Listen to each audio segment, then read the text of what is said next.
ওই জন্য সংক্ষিপ্ত আকারে বলছি, আপনারা জানেন যে আমাদের পূর্বপুরুষেরা দুটি কারণে সম্পত্তিকে ওয়াকফ করেছিলেন দুটি কারণে। এক, জনকল্যাণমূলক কাজের জন্য, আর দুই, রবের সন্তুষ্টির জন্য। সেই দানকৃত সম্পদ ভারতবর্ষে কতটা? 9,56,000 একর জমি। যদি ক্যালকুলেটরে আপনারা হিসাব করেন, আমার মনে হয় ক্যালকুলেটরের সংখ্যা খুঁজে পাওয়া যাবে না, এত জমি। বাৎসরিক আয় যদি হিসাব করা যায়, প্রত্যেক মুসলিম পরিবার যদি মনে করে 100 বছর আমরা কোনো কাজবাজ করব না, শুধু আমাদের বাপদাদার 14 পুরুষ আগেকার দানকৃত ওয়াকফ সম্পত্তির ইনকাম খেয়ে বেঁচে থাকবো, 100 বছর ধরে একটা পরিবার বেঁচে থাকতে পারবে। এত সম্পত্তি রয়েছে সারা ভারতবর্ষে। শুধু এই নয়, আর একটা তথ্য আপনাদেরকে বলি যে ভারতবর্ষের থেকে ওয়াকফ সম্পত্তির প্রতি নরেন্দ্র মোদীর এত লোভ কেন? আপনারা যারা টিভি দেখেন, ডিসকভারি বলে একটা চ্যানেল আছে টিভিতে, হ্যাঁ, এনিম্যাল প্ল্যান বলে একটা চ্যানেল আছে টিভিতে, সেখানে দেখবেন বাঘ, ভল্লুক ইত্যাদি দেখানো হয় না? হয়। আচ্ছা বলুন তো, বাঘ তৃণভোজী প্রাণী না মাংসাশী প্রাণী? মাংসাশী প্রাণী, ও মাংস খেতে পছন্দ করে, তাই না? দেখবেন আপনারা জঙ্গলে গরু আছে, জঙ্গলে মহিষ আছে, জঙ্গলে ছাগল আছে, জঙ্গলে হরিণও বসবাস করে। বলুন এবারে বাঘ কার মাংস খেতে বেশি পছন্দ করে? হরিণের। তার মানে বাঘও জানে যে এর মাংস খুব টেস্টফুল এবং এতে অনেক ভিটামিন আছে। কি বলছি বুঝতে পারছেন না? আমাদের দেশের মাটিতে হিন্দুদের দেবত্ব সম্পত্তি রয়েছে, তাদের নরেন্দ্র মোদী সরকারের কোনো অভিযোগ নেই। সারা ভারতবর্ষের মাটিতে অজস্র সম্পদ রয়েছে বিভিন্ন কোম্পানিদের, তাতে কোনো অভিযোগ নেই, দখলদারিত্বের কোনো প্রয়োজন মনে করে না। কিন্তু মুসলমানদের সম্পত্তিগুলো দখল করে নিতে হবে। তার একটা কারণ আপনারা জানেন, সারা ভারতবর্ষের রেল হচ্ছে বৃহৎ সম্পদ, দ্বিতীয় বৃহত্তম সম্পদ হচ্ছে আমাদের ওয়াকফের সম্পত্তি, 9,56,000 একর জমি। ভাবতে পারা যায়? এটা ভাবতে অবাক লাগে। আর একটা তথ্য আপনাদেরকে বলে দিয়ে যাচ্ছি, সেটা হচ্ছে এই, আপনারা জানেন যে 1947 সালে 15 আগস্টে দেশ স্বাধীনতা লাভ করেছে। তারপরে 1956 সালে কংগ্রেস পিরিয়ডে ওয়াকফের ব্যাপারে একটা বিল পাস করা হয়েছিল, আইন নিয়ে আসা হয়েছিল যে সারা ভারতবর্ষের যত ওয়াকফের সম্পত্তি, সমস্ত সম্পত্তিটা একটা বোর্ড দ্বারা নিয়ন্ত্রিত হবে। ওই জন্য আপনারা ইমাম সাহেবের ভাতা, মুয়াজ্জিনের ভাতা, বিভিন্ন রকমের মসজিদ মাদ্রাসার সমস্যা নিয়ে এতদিন পর্যন্ত আমরা কলকাতার ওয়াকফ বোর্ডে চলে যেতাম আমাদের সমস্যার সমাধান করার জন্য। কিন্তু ভারতবর্ষের একজন কুলাঙ্গার, একজন দেশদ্রোহী, ইমানের শত্রু এমন এক প্রধানমন্ত্রী নির্বাচিত হয়েছে, ইনি এমন এক আইন পাশ করেছেন যে আইন বলবৎ হলে আমরা ওয়াকফ বোর্ডের দ্বারা আমাদের সম্পদ পরিচালনা করতে পারবো না। তখন আপনার কবরস্থানে আপনার আব্বা মারা গেলে ডিএম এর কাছ থেকে, অর্থাৎ ডিস্ট্রিক্ট ম্যাজিস্ট্রেটের কাছ থেকে সই করে আনতে হবে কবরটা কোথায় দিতে হবে। আপনার মসজিদের ইমাম সাহেব আব্দুল গফফার আপনারা নির্বাচিত করতে পারবেন না, পারবে কে? ডিএম এর কাছে যেতে হবে, অমিত শাহর কাছে যেতে হবে সই করতে। আপনার ঈদগাহ ইমামতি যে কেউ করতে পারবে না, ডিএম এর কাছ থেকে পারমিশন নিয়ে তবে ঈদগাহ ইমামতি করতে পারবেন। সমস্ত রকমের সমস্যার জন্য ওয়াকফ বোর্ডে গিয়ে যে সমস্যাগুলি আমরা পূর্ণ করে দিতাম, সেগুলো আর আমাদের ওয়াকফ বোর্ডের মাধ্যমে পরিচালিত হবে না, তখন বিভিন্ন সরকারি আধিকারিকদের হাতে চলে যাবে। আর আপনারা জানেন যে সারা ভারতবর্ষের মানে উচ্চ পদস্থ যত অফিসার রয়েছে, ডিএম বলুন, এসডিএ বলুন, আইপিএস বলুন, তার সিংহভাগ অফিসার আরএসএস দ্বারা পরিচালিত। আরএসএস দ্বারা পরিচালিত। আপনি যাবেন, আপনি যখনই যাবেন যে আমার মসজিদের জমির সমস্যা ওয়াকফের সম্পত্তি, আমার ঈদগাহ জমির সমস্যা ওয়াকফের সম্পত্তি, তখন বলবে ঠিক আছে আজকে হবে না বাবু, আপনি 3 দিন পরে আসুন। কারণ এটা সব আরএসএস দ্বারা পরিচালিত। আপনারা জানেন যে আজকের এই মিটিং, আজকের এই সমাবেশ, এই বিল প্রত্যাখ্যান করতে হবে এর দাবিতে আপনাদেরকে আর একটা লেটেস্ট খবর বলে দিই, সেটা হচ্ছে এই যে সারা ভারতবর্ষের আমরা যাকে প্রধানমন্ত্রী হিসেবে নির্বাচন করেছি, ইনি প্রথম থেকেই একটু পরের জিনিসের লোভ বেশি। নিজের বউকে নিয়ে সংসার করতে পারে না, হাসিনাকে নিয়ে বসে আছে। কি বলছি বুঝতে পারছেন না?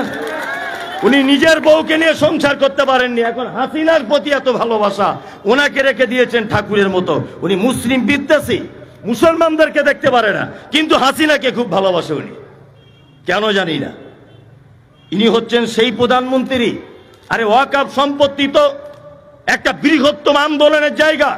এই সেই প্রধানমন্ত্রী যিনি কেদারনাথের মন্দিরের সোনার ঘন্টা চুরি করে পিতলের ঘন্টা দিয়ে পরিবর্তন করে দিয়েছে। ইনি সেই প্রধানমন্ত্রী, ইনি সেই প্রধানমন্ত্রী। আপনি কাদের কথা বলছেন? সারা ভারতবর্ষের ওয়াকফ সম্পত্তির কথা বাদ দিয়ে দেন। পশ্চিম বাংলাতে যে বাংলার মানুষ আমরা, ৮০,৫৪৮ একর জমি আমাদের পশ্চিম বাংলার মাটিতে। তার বাৎসরিক আয় যদি হিসাব করা যায় ৮,৫৫৩ কোটি টাকার আয় হয়। ইমাম সাহেবদের ভাতা দেয় মমতা সরকার ২৩০ কোটি টাকা। বাকি টাকাগুলো যায় কোথায়? কোথায় যায়? সব তথ্য আমাদের কাছে আছে, সব তথ্য আছে। আমরা কলকাতাতে বক্তব্য দিয়ে এসেছি, প্রতিদিন ৪টে-৫টা করে প্রোগ্রাম করছি, এখন আবার লালগোলাতে গিয়ে করব। সব জায়গাতে আমাদের কাছে তথ্য পেশ করব। তথ্য যদি মনে হয় আমরা পেশ করতে পারবো, যখন তখন তথ্য পেশ করতে পারবো। কোথায় আপনি এত বদমাইশি করছেন? হ্যাঁ, সারা ভারতবর্ষে আপনার কি আছে? ৫,৫০০ বছর এদেশ আমরা শাসন করেছি, ৫,৫০০ বছর। লাল কেল্লা মুসলমানদের, দিল্লি জামে মসজিদ আমাদের, কুতুব মিনার আমাদের, হাজারদুয়ারি আমাদের, কলকাতার হাইকোর্ট আমাদের, ইডেন গার্ডেন আমাদের। আপনারা জানেন কলকাতা নেতাজি সুভাষচন্দ্র বিমানবন্দর এয়ারপোর্ট রয়েছে। এয়ারপোর্টের ভিতরে যশোর রোডের বাম দিকে তাকিয়ে দেখবেন, এয়ারপোর্টের পাঁচিলের ভিতরে এখন ছোট্ট একটা মসজিদ আছে। আছে না নেই? আছে। ওইখানে যদি মুসলমানদের বসবাস না থাকবে, ওই সম্পত্তি যদি মুসলিমদের না হবে, তাহলে কি এক রাত্রি জেন ভূতি এসে মসজিদ করে দিয়ে চলে গেল? তার মানে তুমি যে এয়ারপোর্টে নামো ওটা আমাদের বাপের সম্পত্তি। আপনারা জানেন কলকাতার একটা জায়গার নাম হচ্ছে আপনার টালিগঞ্জ। জায়গাটা ইতিহাস খুলে দেখবেন, আসলে জায়গাটার নাম হচ্ছে টি আলীগঞ্জ, যার ফুল ফরম হচ্ছে তাহের আলীগঞ্জ। প্রায় ২৭০ বিঘা জমি আজও পর্যন্ত ওখানে আছে। গলফ ক্লাব মুসলমানদের সম্পত্তি, Eden Garden, East Bengal, Mohun Bagan, Shaheed Minar, brigade. আপনার যেখানে বসে আমাদের ইমাম ভাতা পাবো না এই রায় যেখান থেকে বার হয়েছিল, সেই হাইকোর্টটাও আমাদের সম্পত্তির উপরে অবস্থিত। তুমি কাদের কথা বলছো? আসলে উনি এমন এক বদমায়েশ লোক, দিল্লিতে জেনে রয়েছেন, বিভিন্ন ইস্যুতে তিনি রাজনৈতিক দ্বন্দ্ব লাগাতে চাইছেন। যখন ২০১৩ সালে ভারতবর্ষে প্রথম ক্ষমতা আসে ১৩-১৪তে, কোন ইস্যুতে এসেছিলেন? বাবরি মসজিদের ইস্যুতে এসেছিলেন। উনি বলছেন, বারবার প্রমাণ করতে চেয়েছেন যে রামের নাকি মসজিদের ভিতরে জন্ম হয়েছিল, মন্দিরের ভিতরে। মুসলমানরা ওইটা পরিবর্তন করে বাবরি মসজিদ তৈরি করেছিল। তাহলে রামের জন্ম হয়েছিল কোথায়? মন্দিরের ভিতরে। এখানে যদি কোনো হিন্দু ভাই থাকেন, আপনার কাছে এটা আমার জানতে ইচ্ছা করছে, আপনি বলুন। হিন্দু, মুসলিম, জৈন, খ্রিস্টান, প্রতিটা ধর্মাবলম্বী মানুষের তাদের ধর্মের স্থান হচ্ছে বড় পবিত্র। পবিত্র কি পবিত্র নয়? কাঠপুরের কোন মেয়ের যদি পেটে বাচ্চা থাকে, ও বাচ্চা ডেলিভারির জন্য মসজিদে যাবে? জীবনেও যাবে? বাচ্চা জন্ম দিতে গেলে তাকে উলঙ্গ হতে হবে, তার লজ্জাস্থান থেকে রক্ত খনন হবে। কোন হিন্দু ভাই তার মায়ের যদি পেটে বাচ্চা থাকে, তার মাকে যদি বলা হয় তুমি মন্দিরে যাও, জীবনে কোনোদিন মন্দিরে যাবে না, কারণ মন্দির তার ভাষা অনুযায়ী একটা পবিত্র জায়গা। আমার জানতে ইচ্ছা করছে যে রামের মায়ের যখন প্রস্রাব বেদনা শুরু হয়, দুনিয়ার কোন জায়গায় পাইনি মন্দিরের ভিতরে রামের মা ঢুকেছিল বাচ্চা জন্ম দিতে। আর কোন জায়গা খুঁজে পাইনি, কোন জায়গা খুঁজে পাইনি যে রামের মা বাচ্চা জন্ম দিতে। আর কোথাও খুঁজে পাইনি না ওই মন্দিরের ভিতরে ঢুকেছিল বাচ্চা জন্ম দিতে। ইতিহাস, মিথ্যা ইতিহাস, এটা মিথ্যা। রাম মন্দির নির্মাণ হয়ে গেল, রাজনীতি করা শেষ। এখন দেখছে কি নিয়ে রাজনীতি শুরু করব? একটা জিনিস, এনআরসি করে দাও। কিছুদিন আগে এনআরসি নিয়ে হয়েছে না? হ্যাঁ, এনআরসি সব শেষ, কোটা, আর রাজনীতি করার কিছু নেই। দেখছে আমরা প্রথম দুবার একক সংখ্যাগরিষ্ঠতায় ভারতবর্ষে এসেছি ক্ষমতায়, আর তো নয়, এবার বিভিন্ন এরোর সাথে যুক্ত হয়ে আমাকে ক্ষমতা আসতে হচ্ছে, আর বেশি দিন আমার টিকিট নেই। ওই জন্য আপনারা দেখতে পাচ্ছেন শেষ বেলাতে রাজনীতি করছে, আর কিছুই নেই। না এবার ওয়াকফ সম্পত্তির ব্যাপারে একটা বিল পাস করে দিই, এইটা নিয়ে এখন 2-6 মাস 8 মাস 1 বছর চলুক, রাজনীতি চলুক। শুনুন একটা কথা বলি, আপনি তো একজন চাওয়ালা প্রধানমন্ত্রী, আপনি একজন চা বিক্রেতা প্রধানমন্ত্রী। এর আগেও আমরা ফেরাউনের সঙ্গে লড়াই করে জাতি, আমরা নমরুদের সঙ্গে লড়াই করা জাতি, আমরা আবু জেহেল টিকতে পারেনি, আবু লাহাব টিকতে পারেনি। সারা পৃথিবীর ইতিহাসে ইমানদারদের সঙ্গে যারাই লড়াই করেছে একজনও বেঁচে থাকতে পারেনি, টিকতে পারেনি। তার জ্বলন্ত প্রমাণ 2024 সালে শেখ হাসিনাকে দিয়ে আমরা আপনাকে প্রমাণ করতে চাই। হ্যাঁ, আলেম ওলামাদেরকে দিয়ে জেলখানাতে বন্দি করে, আলেম ওলামাদের আয়না ঘরের ভিতরে যে মেরেছে, এমন সাজা আল্লাহ দেখিয়েছে যে রাতারাত্রি হেলিকপ্টারে করে দাদার কাছে আশ্রয় নিয়েছে, টিকে থাকতে পারেনি। এইগুলো দেখেও নমরুদ, ফেরাউন, আরে এগুলো তো 1500-2000 বছর আগেকার ইতিহাস। 2024 সালের টাটকা ইতিহাস দিয়ে আপনাকে এটা প্রমাণ করতে পারি যে আমরাই সেই জাতি, আমাদের বিরুদ্ধে যারাই লেগেছে তারা পৃথিবীতে অপমান অপদস্থ হতে বাধ্য হয়েছে। আল্লাহ কোরআনে বলেছেন, ফাতারাব্বাসু হাত্তা ইয়াতি আল্লাহু বিআমরিহি, অপেক্ষা করো জালেম আমার হুকুম, আমার আযাব আসা পর্যন্ত অপেক্ষা করো। আমরা আল্লাহর আযাবের অপেক্ষা করছি। আজানের সময় হয়ে গেছে, আমি আর 1 মিনিট একটা কথা বলি। অনেক কিছু বলবো বলে আমি তথ্য সংগ্রহ করেছিলাম, কিন্তু সময় আমাকে সাথ দেয়নি। তারপরে আমি বলেছি, যেখানেই হোক, কোন দল নয়, কোন রং নয়, আমি মমতাজুল ইসলাম কি করি না করি এটা দেখার দরকার নেই। এইরকম পরিবেশ হলে ঐক্যবদ্ধভাবে ইনশাল্লাহ আপনারা যেখানেই ডাকবেন আমি সেখানেই প্রস্তুত আছি। রাত 2টা হোক, 12টা হোক, যেখানেই ডাকবেন আমি সেখানেই গিয়ে বলিষ্ঠ কণ্ঠে অন্তত পক্ষে এই সত্য কথাগুলো জাতির সামনে উপস্থাপন করবো ইনশাল্লাহ, যে কোনো মূল্যে।